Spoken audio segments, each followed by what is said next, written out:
சில நேரங்களில் டைட்டில் வச்சோம்னா முதல்ல புரியாது என்னென்னு, படம் பார்த்ததுக்கு அப்புறம் தான் ஓ இதுக்கு தான் இந்த டைட்டில் அப்படின்னு சொல்லி சிங்க் பண்ணி புரிஞ்சுக்க முடியும். சில நேரங்களில் படம் பார்த்ததுக்கு அப்புறம் சில டைட்டில் புரியாது, எதுக்கு இந்த டைட்டிலுக்கு இந்த படத்துக்கு என்னையா சம்பந்தம் அப்படிங்கிற மாதிரி இருக்கும் சில டைட்டில்கள். ஆனால் இதில் இவர் வச்ச டைட்டிலில் வந்து கதை, திரைக்கதை, வசனம் என்ன எதுங்கிறது எல்லாமே அந்த இஎம்ஐங்கிறதுல எல்லாமே வந்துருச்சு. யாரும் புதுசாக அதை பற்றி ஒருத்தருக்கு சொல்லணுங்கிற அவசியமே இல்லை. அந்த அளவுக்கு அந்த டைட்டிலே எல்லா விவரமும் கொடுத்துட்டாரு. ஸோ இந்த ப்ரொடியூசர் நான் ரொம்ப நாளைக்கு அப்புறம் இந்த மல்லையன் அப்படிங்கிறத பேர் கேள்விப்படுறேன். என்னென்னா 50 வருஷத்துக்கு முன்னால் எங்கள் ஊரில் கோதாப்பட்டி வச்சிருந்தார் ஒரு மாஸ்டர், மலையன் மாஸ்டர்ன்னு சொல்லி. அவர்கிட்ட வந்து பழகிறதுக்காக போன எங்கள் வீட்டில் தடி எடுத்துட்டு வந்துட்டாங்க, இதெல்லாம் நீ செய்கிற வேலையாரா அப்படிங்கிற மாதிரி சொல்லி. ஸோ அந்த பேர் இன்னைக்கு வந்து அவருக்கு வந்து முதல்ல நன்றி தெரிவிச்சுக்கணும். என்ன அப்படின்னா, ஒரு டைரக்ட் பண்ணுறபடியே ஹீரோவாக நடிக்கிறதுக்கு முதல்ல அக்செப்ட் பண்ணி அவருக்கு அந்த வாய்ப்பு கொடுத்ததுக்கு அவருக்கு, ஏன்னா அவர் அந்த நன்றியை வந்து எப்படி தெரிவிக்கணும்னு தெரியல, அவர் கண்ணு கலங்கிடுச்சு. ஸோ அந்த அளவுக்கு அவருக்கு நன்றி. அதே மாதிரி ஒருத்தர் அழகாக சொன்னாங்க, அரவிந்த் சொன்னாங்க நினைக்கிறேன், இஎம்ஐ யாருக்கும் வைக்கல நினைக்கிறேன் ப்ரொடியூசர். அந்த அளவுக்கு டெக்னீஷியன்கிட்டையும் வந்து அரவணைப்போட எல்லாத்தையும் செட்டில் பண்ணி இது பண்ணியிருக்காரு. அதுக்காகவும் இவர் இவ்வளோ சிரமப்பட்டதை டிஸ்ட்ரிபியூட் பண்ணுறவரும் இங்கே வந்திருக்காரு இல்லை, அவருக்கும் என்னுடைய மனமார்ந்த நன்றியும் தெரிவிச்சுக்கிறேன். இந்த பொண்ணை பற்றி தெரிஞ்சுக்கன்னா ஆத்தங்கரைக்கு போயிடலன்னா கிணத்து மேட்டை குளத்து மேட்டை போய் பாரு, பொண்ணை பற்றி தெரியும் அப்படிம்பாங்க. அந்த மாதிரி வந்து சினிமாவில் வந்து யாராவது புதுசாக டைரக்ட் பண்ண வர்றாங்க அப்படின்னு சொன்னோம்னா அவங்க எங்கடா வேலை பார்த்தாங்க அப்படிங்கிற மாதிரி சொல்லி அவங்கள வச்சு தான் இவங்க எப்படி என்னங்கிறது தான் தெரிஞ்சுக்க முடியும்னு சொல்லுவாங்க. அந்த மாதிரி சதாசிவம் சின்னராஜ் அவர்கள் வந்து எங்கே வேலை பார்த்தாரு என்ன அப்படின்னு சொல்லி விசாரிக்கும் போது, அப்புறம் முதல்ல அவர் வந்து திருமணிக்கிட்ட வேலை பார்த்தாரு, அதுக்கப்புறம் கடைசியில் வந்து பேரரசுக்கிட்ட வந்து வேலை பார்த்தாரு அப்படின்னு சொல்லி சொன்னாங்க. ஸோ முதல்ல வந்து இந்த படத்தினுடைய இசை வெளியீட்டு விழா அப்படிங்கிறதுனால வந்து இந்த பிச்சை கோடீஸ்வரன் ஆகணும், அவர் அந்த அளவுக்கு பாட்டு போட்டிருக்காரு, நல்லா மெலடியும் நல்லா போட்டிருக்காரு. அதே மாதிரி அவருடைய அஸ்கு பிஸ்குன்னு சொல்லி ரிஸ்க் எனக்கு ரஸ்க்கு அந்த பாட்டு, அதையும் 6 சைடு பாட்டும் ரொம்ப நல்லா போட்டிருக்காரு. அதனால சாங்ஸை பொறுத்த வரைக்கும் சோட போகாத பண்ணியிருக்காரு. மற்ற டெக்னீஷியன் எல்லாருமே ரொம்ப சிறப்பாக வந்ததில் பணியாற்றிருக்காங்க. எல்லாத்துக்கும் என்னுடைய வாழ்த்துக்களை வந்து முதல்ல தெரிவிச்சுக்கிறேன்.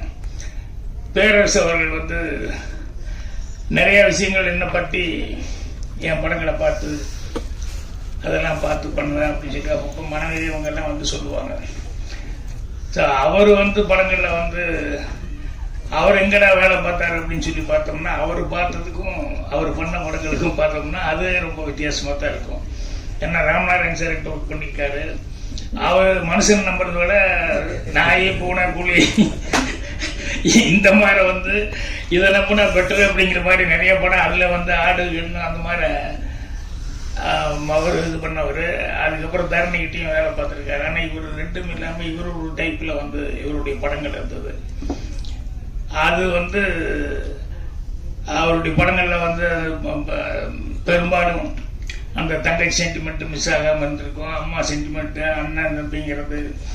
அதுக்கப்புறம் தப்பு பண்ணுறவங்க வந்து தண்டனைக்கு உள்ளாகணும், தப்பு பண்ணுறவங்க திருந்தோம் அப்படிங்கிற மாதிரி எல்லாமே ஒரு நெகட்டிவ் இல்லாமல் பாசிட்டிவான படங்களாக தான் அவர் எல்லாமே பண்ணியிருக்காரு. அதே மாதிரி அவருடைய டைலாக்ஸோட அது எனக்கு சொன்னாங்க, இந்த மாதிரி இந்த திருப்பாச்சி டைட்டில் எப்படி வந்தது அப்படிங்கிறது சொல்லி அடித்தா கிள்ளி சொல்லாம அடித்த திருப்பாச்சி அப்படிங்கிறத விஜய் வந்து இது நீங்களே பேசுங்க நல்லா இருக்கும் பேரரசு அப்படிங்கிற மாதிரி சொல்லி அவர் அந்த இது பண்ணார் அப்படிமா. அதே மாதிரி பாடல்கள் எல்லாம் அவர் அங்கங்கே வந்துக்கிட்டு இருப்பார். தேவர் குளிசிலாம் எம்ஜிஆர் படமாக இருக்கும், பாட்டாக இருக்கும். வேறு சரவி தேவி எம்ஜிஆர் பாட்டு இருப்பாங்க. திடீர்னு தேவர் அப்படி ஒரு வக்கீல் போற அப்படி நீக்கிட்டு அப்படி வருவார். ஒவ்வொரு படத்துலையும் அந்த பாட்டை பாடல அப்படி டப்புன்னு எங்காவது ஒரு மரம் விழுந்து அப்படி எட்டி பார்ப்பார். தேவர்கிட்ட கேட்பாங்க, என்னென்ன அவர் டூயிட் பாயிட்டுக்க நீங்கள் நடுவில் வந்து இதில் வந்து இப்படி டப்புன்னு டயன்னு கையில் கத்தியோட வந்து நிற்கிறீங்க. அவன் தம் அடிக்க எந்திரிச்சு போயிடுவான், வேற எதுக்காக எந்திரிச்சு போவானுங்க. நான் அப்படி ஒரு என்ட்ரி கொடுத்து கத்தியோட இருந்தேன்னா பார்க்க முடியக்குள்ள ஏதாவது பண்ணாலும் பண்ணிடுவாருன்னு சொல்லிட்டு அவனை வெளியே போக மாட்டேன்டா அப்படின்னு. அந்த மாதிரி அவர் சில டெக்னிக்கில் அவர் அப்படி அந்த மாதிரி இவரும் படத்தில் அங்கங்க முக்கியமான இடத்துல வந்துட்டு இருந்தார். அதுக்கப்புறம் அவரே ஹீரோவாகவும் நடித்தார். அப்புறம் பாட்டு எழுதினார், ஆத்தாடி, அந்த பாட்டு தானே ஆத்தாடி, அம்மாடி ஆத்தாடி, அது மிகப்பெரிய ஹிட் ஆச்சு. ஸோ இப்படி தொடர்ந்து வந்து அவர் வந்து பல ஹிட்டுகளை கொடுத்தாரு. அவர்கிட்ட இருந்து வந்தவர் இவர் வந்து அவர் எப்படி கொஞ்சம் டிஃப்ரெண்ட்டோ அந்த மாதிரி வந்து சதாசிவம் வந்து கண்டிப்பாக டிஃப்ரெண்ட்டாக தான் இருக்காரு. என்ன காரணம் அப்படின்னு சொன்னோம்னா, இந்த ஹீரோக்களை எல்லாம் நம்பாம அவர் வந்து ரொம்ப நேச்சுரலாக இன்னைக்கு லைஃப்ல என்ன இருக்குதோ அதை கதைக்களமாக எடுத்துக்கலாம்னு சொல்லிட்டு அந்த இஎம்ஐ அப்படிங்கிறது செலக்ட் பண்ணது இருக்க, அதுலேயே அவருடைய யதார்த்தம் என்னங்கிறது எனக்கு ரொம்ப புரிஞ்சுது. என்னன்னா, நான் கூட முதல்ல சினிமாவுக்கு வந்த புதுசில் வரும்போது கதை ஒன்று திங்க் பண்ணி நல்லதாக கதையை திங்க் பண்ணுவோம்னு சொல்லிட்டு ஒரு ட்ரையாங்கிள் ஃபார்முலா நிறைய சக்ஸஸ் ஆயிருக்குன்னு சொல்லிட்டு நான் ஒரு ட்ரையாங்கிள் ஃபார்முலா ஒரு கதை ஒன்று பண்ணி, நீ சிரித்தால் நான் சிரிப்பேன் அப்படின்னு சொல்லி டைட்டில்லாம் வச்சு அதை போய் எங்காவது சொல்லணும் அப்படின்னு நினச்சிக்கிட்டு இருந்தேன். அப்புறம் அசிஸ்டன்ட் டைரக்டராக வேலை பார்த்ததுக்கு அப்புறம் தான் தெரிஞ்சது அது ரொம்ப குப்பை கதை அப்படிங்கிற மாதிரி. இது மாதிரி எத்தனை படங்கள் வந்திருக்கு அப்படின்னு சொல்லிட்டு அதுக்கப்புறம் நானே அதை அழிச்சிக்கிட்டேன். இது வேண்டாம், யதார்த்தமாக ஏதாவது செய்வோம்னு சொல்லி 16 வயதுல ரயில் இதெல்லாம் ஒர்க் பண்ணும்போது கூட நான் வந்து கதையை பற்றி திங்க் பண்ணேன். முதல்ல இந்த அசிஸ்டன்ட் டைரக்டராக வேலை பார்த்துருக்கோம், அதை கரெக்டாக செய்வோம் அப்படின்னு சொல்லிட்டு அது மேலே மட்டும்தான் கான்சன்ட்ரேஷனாக இருந்தேன். அதுக்கப்புறம் வந்தால் வந்து சிவபுரஜாக்கெல்லாம் முடிஞ்சு டைரக்ஷன் பண்ணலாம் அப்படின்னு சொல்லும்போது லைஃப்ல நமக்கு என்ன பாதிப்பு, என்ன நடந்திருக்கு அப்படின்னு சொல்லிட்டு அதை வச்சு கதை பண்ணுவோம். பார்த்தா யார் பார்த்தாலும் அடையாது நம்ம பார்த்துருக்கோமே, நம்ம வீதியில் இப்படி இருக்க, நம்ம வீட்டுக்கு எழுத்தாப்புல வீட்டில் இப்படி நடந்திருக்க, நம்ம சொந்தக்காரங்களே இப்படி இருக்காங்களே அப்படின்னு சொல்லி ஐடென்டிஃபிகேஷன் இருக்கிற மாதிரி கதையை பிடிக்கணும் அப்படின்னு சொல்லி தான் அதுக்கப்புறம் சுவர்ல சித்திரங்கள் வந்து அந்த மாதிரி கதையை வந்து நான் முதல்ல செலக்ட் பண்ணேன்.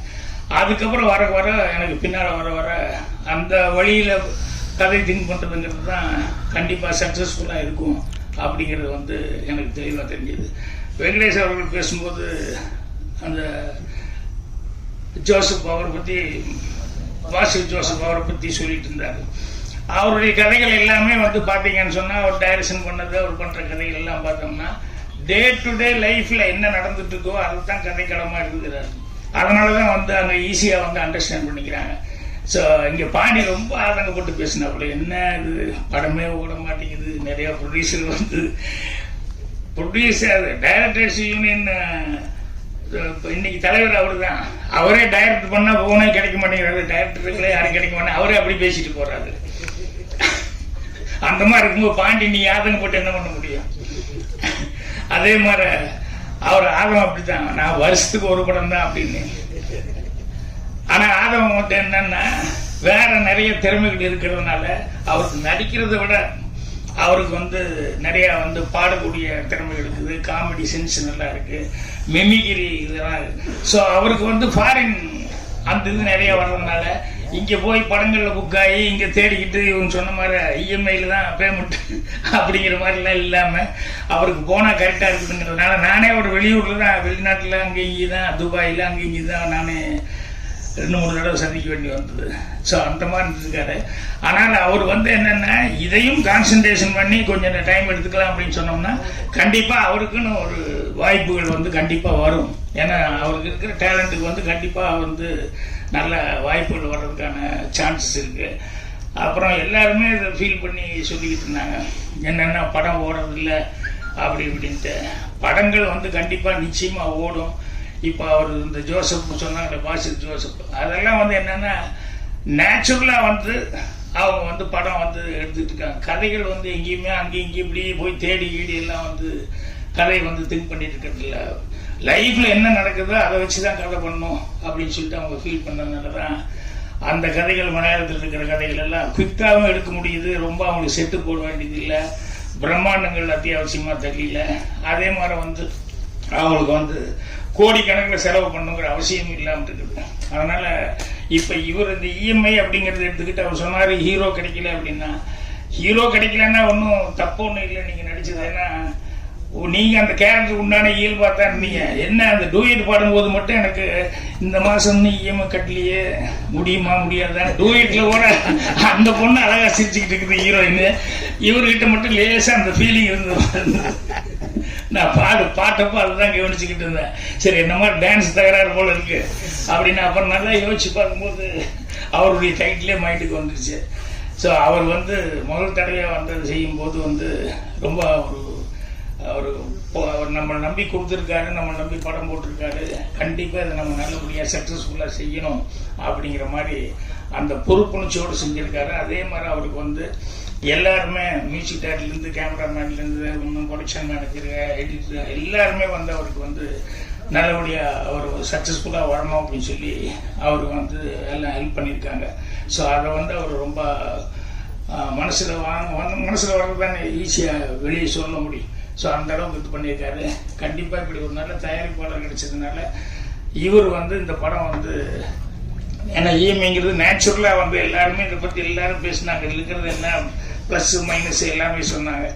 தேவயானி சொன்ன மாதிரி நல்லதும் இருக்குது கெட்டதும் இருக்குது. இது நல்லதாக எடுக்கிறதுன்னா நல்லதாக எடுத்துக்கலாம், கெட்டதாக எடுக்கிறதுனா லிமிட்டாக வாங்கி இதுக்குள்ளே நம்ம கண்ட்ரோலாக பண்ண முடியும் அப்படின்னு சொல்லி சொன்னோம்னா அது நமக்கு ஹெல்ப்ஃபுல்லாக இருக்கும். ஆசைப்பட்டுக்கிட்டு இப்போ அவரே டைரக்டர் பேசும்போது சொன்னார்ல, ஒய்ஃப் வந்து சொல்லிச்சு நான் அடுத்த இடம் கூட காருக்குல நான் வரமாட்டேன் அப்படின்னு சொன்னால் அப்புறம் வேறு வழி இல்லை. புருஷன் கொண்டு போட்டாட்டிக்குள்ள சண்டைன்னா என்ன பண்ணுவான், சரி போய் கையெழுத்து போட்டுருவோம்னு சொல்லி கையெழுத்து போடுவான், அப்புறம் மாட்டிக்குவான். அப்புறம் பேர சொன்ன பொண்டாட்டி தான் பதில் சொல்லணும், அந்த பொண்டாட்டி தான் பதில் சொல்லி ஆகணும், வேற என்ன பண்ணுறது.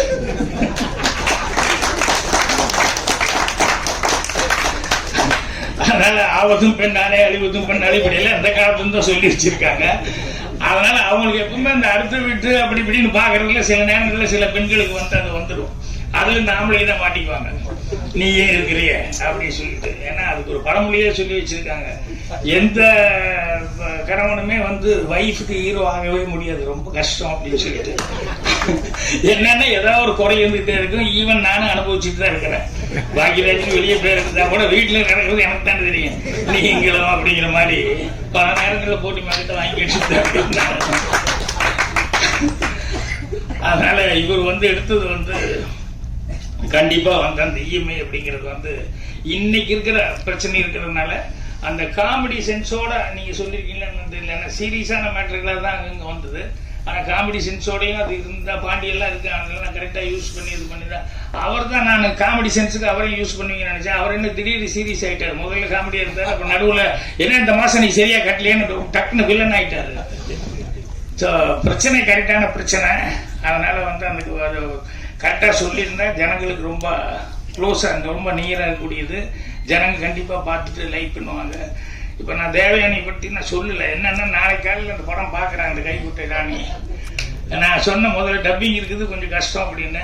ஆனால் நான் டப்பிங் ஆளுகிட்ட சொல்லிட்டேன், இல்லைப்பா ஒரு லேடி வந்து அந்த பொண்ணு முதல் தடவையாக வந்து பேரரசு ரொம்ப சிறப்பாக சொல்லிட்டார். எல்லார் மனசுலையும் இருக்கிறது தான் அந்த ஹோம்லியான ஒரு ஹீரோயினா வந்து எல்லார் மனசுலையும் பதிஞ்சவங்க.